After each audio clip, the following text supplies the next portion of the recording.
12시 많은 참여 바랍니다.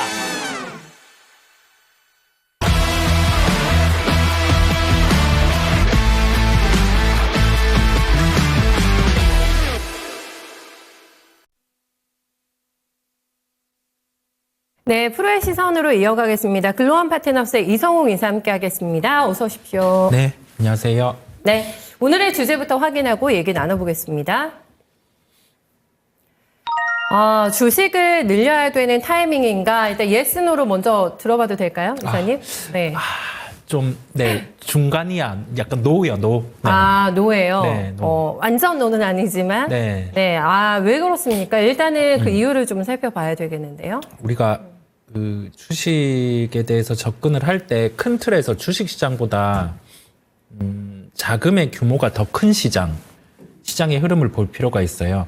그래서 거기에서 위험자산 선호 현상인지 안전자산 선호 현상인지를 살펴보는 게 첫 번째인데, 지금 매크로 지표 같은 경우 수준을 볼 필요가 있겠죠. 많은 걸 볼 필요가 없고요. 딱 주식시장보다 더 큰 시장이 위험자산, 안전자산 선호인지를 보는 겁니다. 바라볼 게 환율, 그다음에 원자재, 비트코인, 10년물 국채 수준, 이 부분을 바라보는데요. 환율은 강달러가 지속되고 있습니다. 이 부분은 미국 시장에게는 유리하고 나머지 신흥국 시장에게는 썩 유리한 상황은 아님을 알 수가 있고요.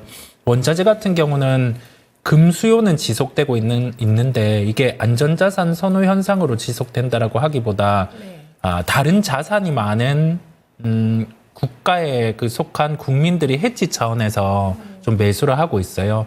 인도 같은 경우가 그런 경우고요. 그다음에 중국 같은 경우가 지금은 그런 경우입니다. 그래서 금 수요로 인한 금 가격 상승이고 안전자산 선호 현상은 아니다라고 할 수 있고, 유가는 공급 과잉 영향으로 최근엔 좀 조정이 나와요. 한 70불 정도 조정이 나와 있는 상황이고, 이게 65불 이하로 갔을 때는 셰일 오일 기업들이 채굴했을 때 채산성이 BEP 이하로 가다 보니까 공급 과잉이라도 이 정도 이하로 갈 가능성은 낮다라는 점을 체크하시면 될 것 같아요.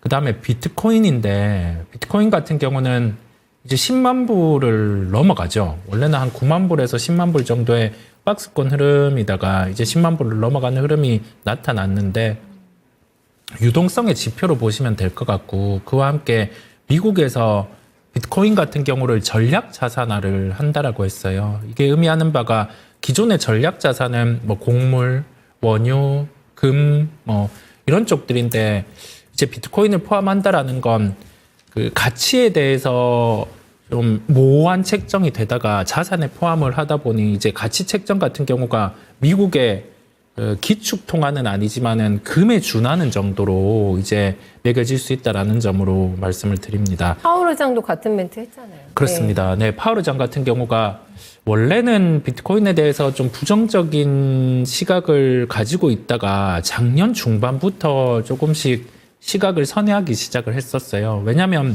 유럽이나 중국, 특히 중국에서 디지털 화폐 같은 경우를 드라이브를 강하게 걸었습니다. 근데 미국 입장에서는 디지털 화폐에 대한 인식이 기축통화에 대한 위협으로 인식을 하다 보니까요. 비트코인도 좀 그와 비슷하게 생각을 했었는데 아예 시각을 이제는 바꾼 거죠. 기축통화에 대한 위협은 아니고 그냥 여기에서 전략자산, 그다음에 금에 준하는 그런 부분으로 좀 타이틀을 부여를 했습니다. 마지막으로는 10년물 국채인데요. 10년물 국채는 금리 25bp 인하를 반영한 수준, 4.3% 후반 정도 수준이다 보니까 우리가 매크로 지표를 통해서 알 수 있는 건 안전자산 선호 현상은 전혀 없어요. 위험자산 쪽으로 계속 선호하는 흐름이 매크로 지표에서는 나타나고 있습니다. 네. 그거에 착안을 해가지고 예스와 노에서 노 쪽으로 대답을 주신 거잖아요. 네. 매크로 지표에서는 위험자산 선호다 보니까 예스가 나와야 되는데요. 네, 근데 이게 노를 한 이유는 이따가 우리나라 시장 상황을 한번 보는 거죠. 미국 시장, 미국 시장과 우리나라 시장은 좀 상황이 다르기는 해요. 주가 위치도 너무 달라가지고. 네, 다르죠. 미국 시장이 비싸다고 보세요? 지금 아니면 더 올라갈 거라고 보세요?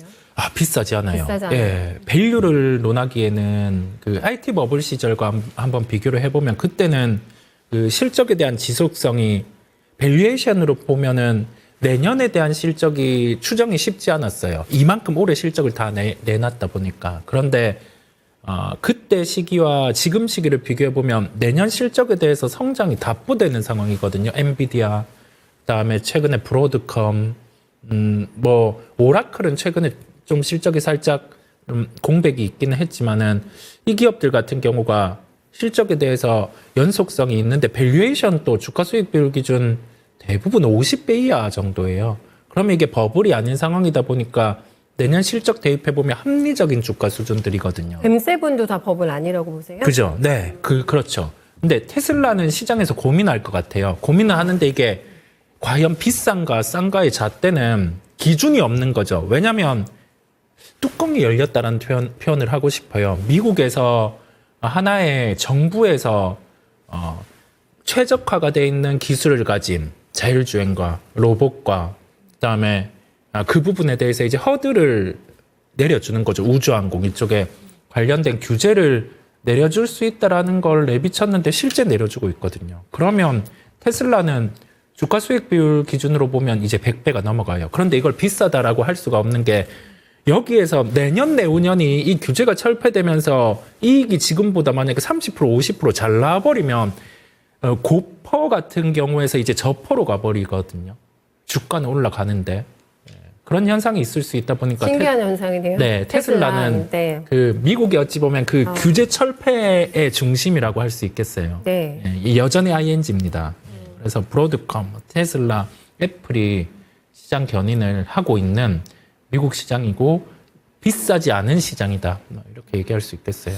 브로드컴이 이틀 동안 폭등한 것을 보고 이렇게까지 올라올 일인가라고 의구심을 품는 쪽도 있긴 한데 비싸지 않다라는 시각이시군요. 그렇습니다. 브로드컴에 대해서도 네. 엔비디아는 언급 특별히 안 주시네요. 네, 엔비디아는. 비싸지 않아요. 이게 왜 그렇냐라고 하면 브로드컴은 2027년에 대한 가이던스를 내려진 게 빅테크 세계 기업에서 이 칩을 10만 개 정도 이상 100만 개? 10만 개? 여튼 뭐 상당히 큰 단위를 쓸 수 있다라고 내비쳤어요. 이걸 미리 주가가 이 정도 올랐던 게 합당하다라고 주장을 해놓는 거죠. 뒤에 뭐 실적이 어떻게 나오는지를 보는 거고, 네. 그다음에 엔비디아도 비싸지 않습니다. 그냥 이거는 만인이 알고 있다 보니까 네. 엔비디아는 포함 안 했고, 뭐 브로드컴, 테슬라, 애플 이걸 일단은 포함을 했어요. 네. 이걸 주축으로 해서 또 갈 거라고 예상해 주셨어요. 네, 네. 미국 주가 수준 비싸지 않다. 특히 테슬라는 잣대를 이게 퍼로 보면은 비싼 주식인데 그게 아니라고 합니다. 기준을 달리해서 봐야 되기 때문에 테슬라가 또 얼마나 날아갈 수 있을지 보통 화가 나면 저희는 뚜껑이 열린다고 하는데 다른 의미에서 테슬라의 뚜껑이 열렸다 이렇게 비유해 주셨어요.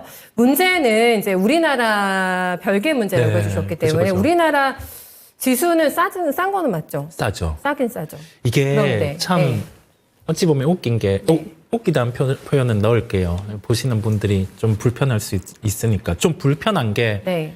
PBR 0.85배 정도 수준까지 밀렸었어요. 이 PBR 0.85배 정도가 갔던 사례가 시스템 리스크가 있을 때 이럴 때 갔던 지수 수준이거든요. 뭐 예전으로 보면 미국의 신용등급 강등 때 갔던 지수 1000 정도 수준, 1000 정도 근방 수준이라고 보면 될 것 같아요. 근데 그 정도 조정이 나오고 반등이 나왔거든요. 그런데 여전히 환율은 뭐 속도가 줄어들기는 했지만은 상승을 하고 있고, 그 다음에 외국인은 시장을 어제도 그 비차익 프로그램 매도로 일관했지만은 오늘 또 한 1,700억 정도 비차익 매도, 전체적으로는 거래소 기준 한 2,600억 정도 매도를 하고 있거든요. 그렇다 보니 싸다는 논리로 접근하기에는 수급이 다른 말을 하고 있는 거죠. 외국인이 어제 오늘 이렇게 판다라는 건. 네. 그래서 이게 이어진다라고 하면 개별주는 반응할 수 있지만 시가총액 상위주들 같은 경우는 뭐 여전히 싸다는 관점에서 공격적으로 접근을 할 수 없다 보니까 아까 그래서 노에 대한 말씀을 드린 거예요. 네. 그러게 환율의 위치에 대해서 그렇습니다. 이게 계엄령 사태가 나오고 나서 비이성적으로 급하게 올라갔던 부분이 조금씩이라도 되돌려지는 움직임이 나와야 되는데 전혀 그렇지가 않단 네네. 말이잖아요. 그렇죠. 사실 뭐 계엄령이 있기 전에도 우리 증시는 어려웠고요. 워낙에 경제 펀더멘털이 좋지 않은 구간에서도 정치적인 리스크가 터졌는데 되돌림이 나오지 않고 있는 가장 큰 이유는 뭐라고 보세요, 환율이?